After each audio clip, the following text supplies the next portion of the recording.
جو چیز منہ سے نکلنے والی ہے اس کے ذریعے سے آدمی نیکی کرتا ہے، اس میں قرآن سے بڑھ کر کوئی ایسی چیز نہیں جو اللہ کی طرف قرآن سے زیادہ قریب کرنے والی، قرآن سے زیادہ قریب کرنے والی خدا سے بندے کو کوئی چیز نہیں۔ سب سے زیادہ اللہ سے قریب کرنے والی جو چیز ہے وہ قرآن ہے۔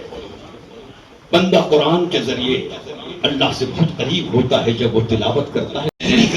اور ہمارے سنی حضرات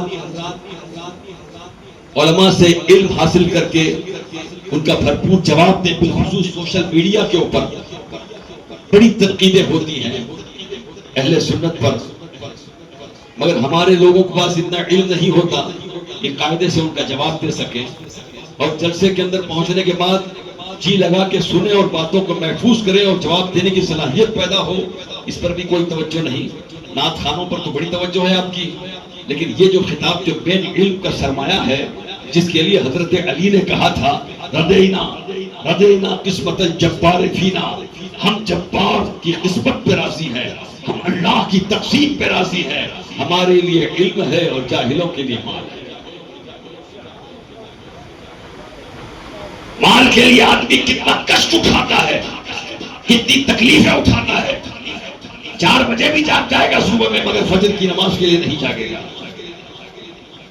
مال کمانے کے لیے بڑی پونجی خرچ کرے گا، بڑا پیسہ خرچ کرے گا، بچوں کو اعلیٰ تعلیم کے لیے اسکولوں کالجوں میں داخل کرتے وقت پیسے کا منہ نہیں دیکھتا، بڑی محنت کرتا ہے، ٹیوشن پر بھی خرچ کرتا ہے، ڈونیشن پر بھی خرچ کرتا ہے، کتابوں پر بھی خرچ کرتا ہے، جو مانگ ہوتی ہے پوری کرتا ہے، لیکن جب بات مدرسے کی آتی تو دنیا کی مخالفت اس کے اندر آتی ہے، سوچتی ہے اتنا کیسے دوں، اتنا کیسے دوں، اتنی فیس کیسے ہے، اتنی فیس کیسے ہے، لیکن دنیا داری میں بہت خرچہ کرتا ہے، مگر یہ دنیا کا علم تمہارے ساتھ یہ ہمیشہ نہیں رہے گا جب تک دنیا میں ہو۔ دنیا کے علم سے تم استفادہ کر رہے ہو، دنیا کے علم سے تم کما رہے ہو، دنیا کے علم سے تم کھا رہے ہو، لیکن جب دنیا سے چلے جاؤ گے، قبر کی منزل میں ہوگے، نہ تمہاری انجینئر کام آئے گی، نہ تمہاری وکالت کام آئے گی، نہ تمہارا اور کوئی دنیاوی علم کام آئے گا۔ اگر کام آئے گا تو علم قرآن کام آئے گا، کام آئے گا علم حدیث کام آئے گا، علم کام آئے گا فقہ اسلامی کام آئے گی، کام آئے گا تو مصطفیٰ جان رحمت نے جو وراثت میں ہمیں علم عطا کیا ہے وہ علم ہمیں کام آئے گا۔ یہ بچے قرآن پڑھتے ہیں، قرآن پڑھتے ہیں، بچوں کو بہت پڑھانے والے کو بھی آپ بہت کم فیس دیتے ہوگے، مانگ کی ضرورت نہیں ہونی چاہیے، اتنا نوازو، اس لیے کہ جو علم وہ دے رہا ہے قرآن کی تعلیم کی صورت میں اتنا عظیم علم ہے کہ رسول پاک نے فرما دیا خیرکم من تعلم القرآن وعلمہ، تم میں بہترین وہ ہے جو علم کو قرآن کو سیکھے اور سکھائے۔ قرآن کو سکھانے والا بہت بہتر لوگوں میں سے ہے اور قرآن کو سیکھنے والا بھی بہت بہتر لوگوں میں سے ہے۔ تمہارا بچہ قرآن سیکھ رہا ہے، قرآن سیکھ رہا ہے، آپ کی بھی آخرت سنوار رہا ہے، وہ اپنی بھی آخرت سنوار رہا ہے۔ وہ بچہ قرآن سیکھ رہا ہے، تمہارا بھی مستقبل سنوار رہا ہے اور اپنا بھی مستقبل سنوار رہا ہے۔ قرآن ایک ایسی عظیم تعلیم ہے، دین کی تعلیم بڑی عظیم تعلیم ہے، قرآن کی تعلیم بڑی عظیم تعلیم ہے۔ یہی وجہ ہے کہ بچہ قرآن کو سینے سے لگایا رہتا ہے اور دنیاوی علم کے بستے کو اپنے پیٹ پہ رکھتا ہے۔ اس کے اندر چاہے سائنس کی تعلیم ہو، حساب کی تعلیم ہو یا انگلش کی تعلیم ہو، دیگر علوم ہو، سب پیٹ پہ ہے، مگر جو دین کے علم ہے، جو مصطفیٰ کی وراثت سے ملے ہیں، بخاری ہے تو سینے سے لگی ہے، مسلم شریف ہے تو سینے سے لگی ہے، ترمذی شریف ہے تو سینے سے لگی ہے، ابن ماجہ ہے تو سینے سے لگی ہے، ابو داؤد ہے تو سینے سے ہے، اور قرآن ہے تو سینے سے لگائے ہوئے جا رہا ہے۔ بچوں کو آپ دیکھتے ہوں گے گھروں سے نکل رہے ہیں، قرآن سینے سے لگائے ہیں، مدرسے کی طرف چل رہے ہیں، راستے میں ہے تو قرآن سینے سے لگا ہے، گھر میں ہے تو قرآن سینے سے لگا ہے، راستے میں ہے تو قرآن سینے سے، درسگاہ میں ہے تو قرآن سینے سے، واپس ہو رہے ہیں تو قرآن سینے سے۔ قرآن اس کو سینے سے لگاؤ اور قرآن تمہیں اتنا قریب کرے گا کہ کبھی تمہیں نہیں چھوڑے گا۔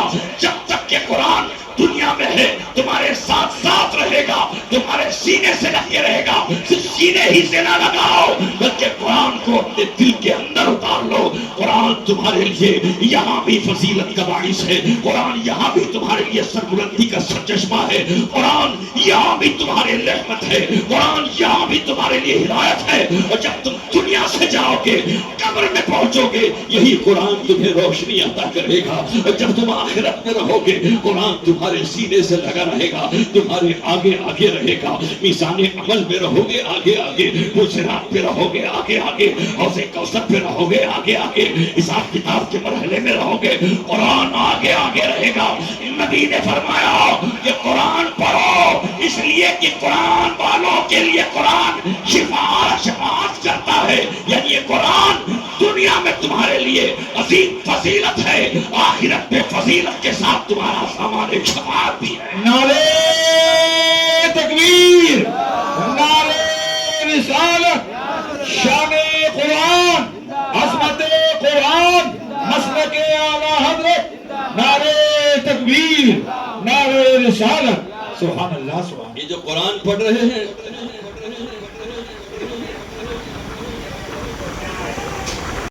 رحمت غفار آ گئے,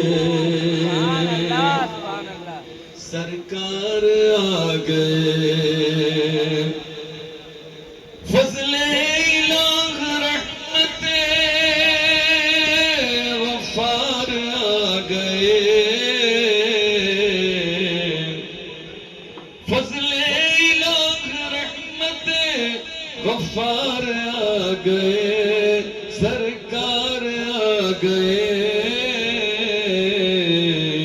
خوشیاں مناؤ احمد مختار آ گئے, سرکار آ گئے, جن کے لیے سجائی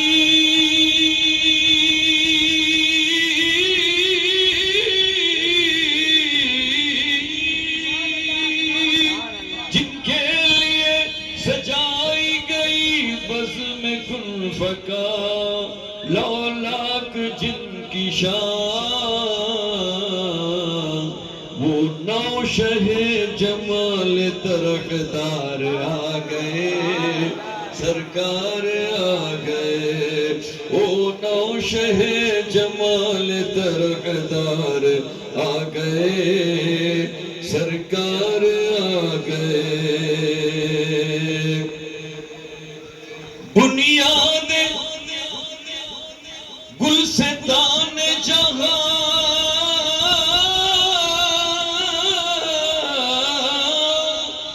بنیاد گلستان جہاں, جن کا نور ہے ان کا ظہور ہے, یعنی وہ رب کے اول شہکار آ گئے, سرکار آ گئے, یعنی وہ رب کے اول شہکار آ گئے, سرکار آ گئے, خوشیاں مناؤ احمد مختار آ گئے, سرکار آ گئے. سیفی زہر ادائے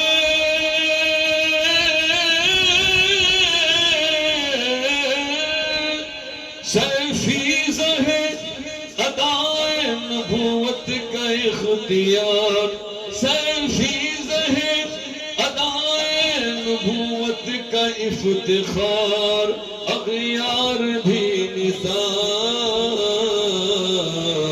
لے کر حسین خلق کی تلوار آ گئے, سرکار آ گئے, خوشیاں مناؤ احمد مختار آ گئے, سرکار آ گئے.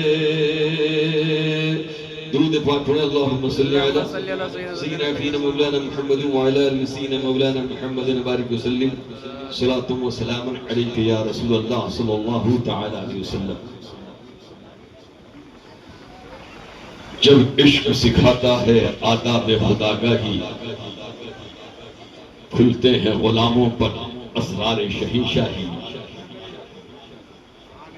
عطار ہو رومی ہو رازی ہو غزالی ہو، کچھ ہاتھ نہیں آتا بے آہ سحرگاہی۔ آج کا یہ عظیم الشان جلسہ اپنے اندر دو جہتیں رکھتا ہے۔ ایک تو آج قطب الارشاد شیخ المشائخ حضرت اعلیٰ درجت الشاہ تیغ علی مجددی رحمت اللہ تعالی علیہ کی عرس کی تاریخ ہے، اور ساتھ ہی ساتھ انہی کے فیضان سے، انہی کے سائے عاطفت میں چلنے والے عظیم الشان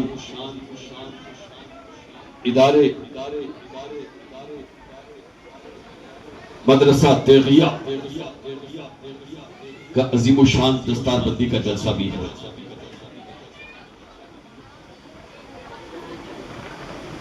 لہذا تورک کے طور پر دونوں جہتوں پہ تھوڑی تھوڑی گفتگو ہوگی۔ آپ حضرات آگے والے پیچھے والے باوازِ بلند درود پاک پڑھیں۔ اللہم صلی علی سیدنا فینا مولانا محمد وعلی آل سیدنا مولانا محمد بارک وسلم صلاۃ و سلام علیک یا رسول اللہ۔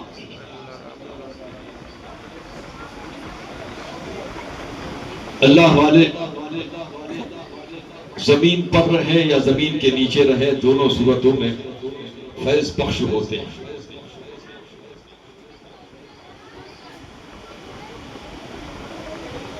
ان کا فیض کم نہیں ہوتا، دن بدن ان کا فیض بڑھتا ہی جاتا ہے۔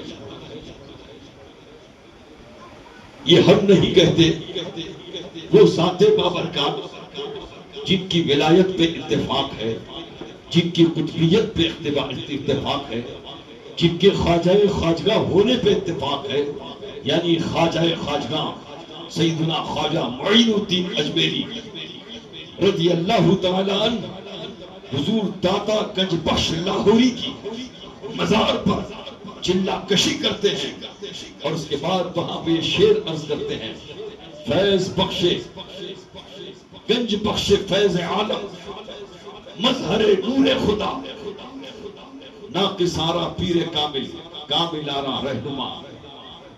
یعنی حضرت داتا گنج بخش لاہوری کی مزار پر حضرت خواجہ غریب نواز نے چلہ کشی کی۔ چلہ کشی کے لیے بہت سے مقامات تھے۔ مسجد میں بھی چلہ ہو سکتا ہے، اپنے گھر میں بھی چلہ ہو سکتا ہے، خانقاہ میں بھی ہو سکتا ہے، مگر حضرت خواجہ غریب نواز نے حضرت داتا گنج بخش لاہوری کی مزار پاک کو چلہ کشی کے لیے انتخاب کیا۔ ضرور اس کے اندر خاص بات ہے، وہ خاص بات اس وقت ظاہر ہوئی جب آپ نے شعر کی صورت میں یہ بات کہی کہ خواجہ حضرت داتا گنج بخش لاہوری فیض بخش ہیں، گنج بخش ہیں، عالم کو فیض پہنچانے والے ہیں، اور ناقصوں کے لیے پیر کامل ہیں، اور کاملوں کے لیے آپ کی ذات رہنما ہے۔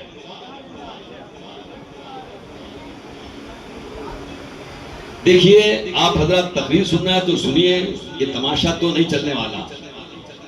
کیوں تقریر کرنے والے کو ڈسٹرب کر رہے ہیں آپ لوگ؟